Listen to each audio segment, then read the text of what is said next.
You know, when you did that when we were driving, like I was like, why can't you just stop the car and then like put your hair like that? You had to do it while we were driving. Oh, it's so stupid when people do anything while they're driving.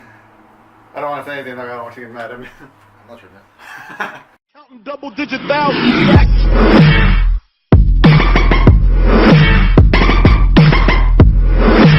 You buffoon. What's up, guys? It's Z Squad. Oh, let me just move this clip a little bit. One thing I wanted to talk about, This- that's kind of lame, isn't it? I don't like those intros. It's dumb.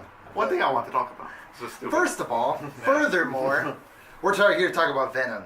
A review. Yeah, it's a movie review about the Venom movie. Tom Hardy, Indian guy that I don't know his name. Yeah. Kind of reminds me of the guy from Deadpool. A handsomer version. We put this off for far too long, too. Far too long. Freaking lazy. Far too long. This YouTube thing is a lot harder than I thought. You gotta be dedicated, you gotta make a commitment, and with that, let's start the show. But one thing was that when I heard that Tom Hardy was cast to play Venom, I thought it was really weird because he's such a big actor, you know. I honestly thought, I was like, you're too big for this. Tom, what are you doing? This is for like other actors who... Everybody think it's chomping at the bit to be a Marvel superhero, though. That's the biggest thing right now. That's right. Yeah. That's what you want right now. But I just thought, like, Tom, like, I can't take you serious when you do this. You're gonna be hitting those funny one-liners. You're gonna be saying that stuff. And I'm just thinking, this is the guy who like won an Oscar for, I don't know, what do you want an Oscar for? I don't know. But remember we were watching Hunter Killer yesterday, and it has Gerard Butler in it, and I always think it's so hilarious how our best action movie stars aren't American. And they're out here in LA making the epitome of what California and Hollywood is about is making movies, and we have to basically draft out of our country to get the best actors to do stuff. I can't think of a really good American actor other than your boy Bruce Willis. Yeah, but he hasn't made a good movie in a long time. Yeah, but you know what I'm talking about. I don't actually. It's on Glass, fool. Holy crap. Yeah. Oh. He's making a huge comeback the way M. Night is. But we're talking about Venom right here. And Hunter Killer will be the next movie. Yeah, great. But and his Tom Hardy's accent in the movie, I was just like, sounds kind of weird.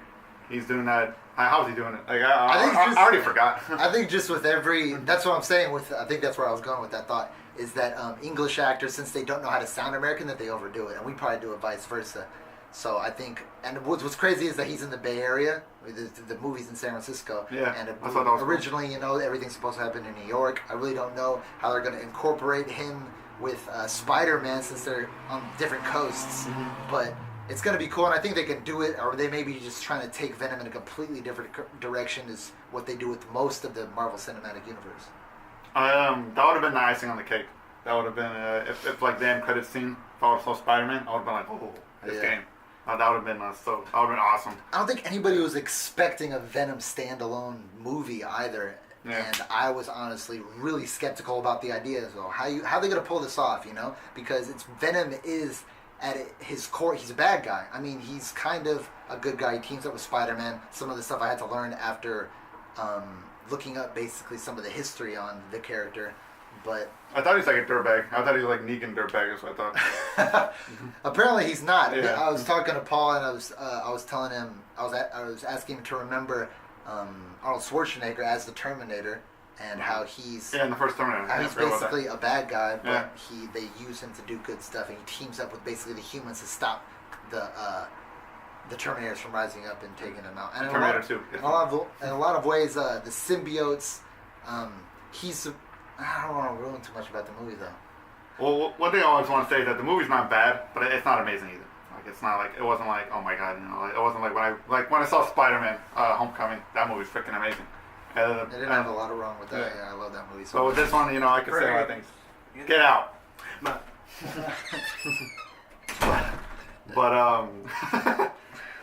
little brother is him, right? I'm your little brother. One thing too was the whole Marvel and Sony thing. It's like really confusing. A lot of these things are just happening now that like it just doesn't make sense to me. Like I thought Sony has sold the rights to Spider-Man and everything, but then I heard that it's still like part of like they still have a little toe in it or something. Or I don't know. But take a lot of that into consideration. Who's backing these things? You know, the same thing with the DC universe when it comes to what's his name again? Zack Schneider. Yeah. What's his name? Oh, you mean the director for like Dawn of the Dead? No, 300. 300, yeah, the Zack Snyder. Zack Snyder. yeah, when he started the Justice League, how different that movie would have looked if he actually got to finish it, Yeah. and how this movie was going to change because it's being made by Sony.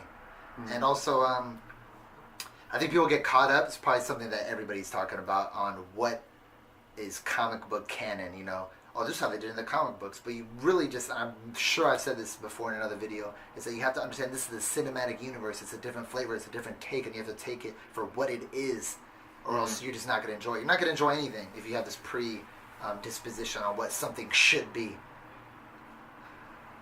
I don't know. What are you looking for in a Marvel movie? What are you looking for? Well, like, If you want a specific thing, then you're already not going to enjoy anything. Just go to the movies and just to enjoy it. there's like a billion comics out there, and I feel like people want they're like, oh, it's not following the story. I don't feel like there is any story anymore. There isn't. There's no like there might be that one origin story, but like Even then they there's change like a that. billion comics that just go in different directions. There's Yeah. like imagine just the little dot, the web, the center of the web, and then just like everything else. That's what it is. That's what it is with all these. What did you think about Woody Harrelson at the end? As I Carnage, mean, I think there's very few people that don't watch trailers, even though we promote not watching trailers. People know probably a lot about the movie. So Woody Harrelson is going to play Carnage, and just how that's going to play out. I mean, he's already country. yeah, from Texas. Yeah. I think honestly he's played bad guys so many times, so I think he'll be good for this. Yeah, I think it's going to be And good. it's Woody Harrelson, you know, everybody loves Woody. And actually, my opinion on what they did with Venom, I think, was perfect. You know, You know, we actually have a nice camera now, so I realize we don't have to stand really close. We can be leaned back. Yeah. yeah, I think it's in Tobey Maguire's Spider-Man. If you haven't seen that, then I don't know what the hell you're doing. Yeah, I think that their Venom wasn't nearly as good CGI-wise, and just where they took it with how he acts, what he does. You know, there is a comedic aspect to the way he interacts with Tom Hardy, and there's just a hardcore action where he's just ready to eat people's heads and crap. For the big climactic scene at the end, like I cannot really tell what was going on too much. You know, It's kind of hard when you watch stuff in IMAX. I realize too. It's almost as if the screen's so big, your eyes are darting back and forth trying to catch, and you kind of get lost in it. But it was really artistic. It was really cool. And Venom looked really cool. I was like, this Venom looks freaking dope as hell. There was even this little booth at the movie theater where you could put your head on Venom. There was no audio, but I think it was a great thing. It was a cool little thing. I got the video on my phone. Our boy brought the tiki cup with Venom on it. That was pretty cool. I think Venom's one of my favorite Marvel characters off top. You know, so I'm happy that he got his own movie. But I'm not gonna say I was let down, because I actually found out a lot about what they put in the movie is actually a lot that's in his comic books. So I think it's an enjoyable movie. Don't crap on it. You know, don't go in and think that it's gonna be exactly what was in the comic book, but they don't deviate too far from that. Enjoy yourself, man. Venom's a great character, and I'm happy that he's getting solid representation. Tom Hardy's he's putting people in the seats. So obviously, like this movie, I'm sure that it made us money and everything. So go see it if you haven't already seen it. If you're reluctant, if you're one of those people that just craps on things because it's not perfect, then get over yourself, bro. yeah, so I think it's still in theaters too. So go see it.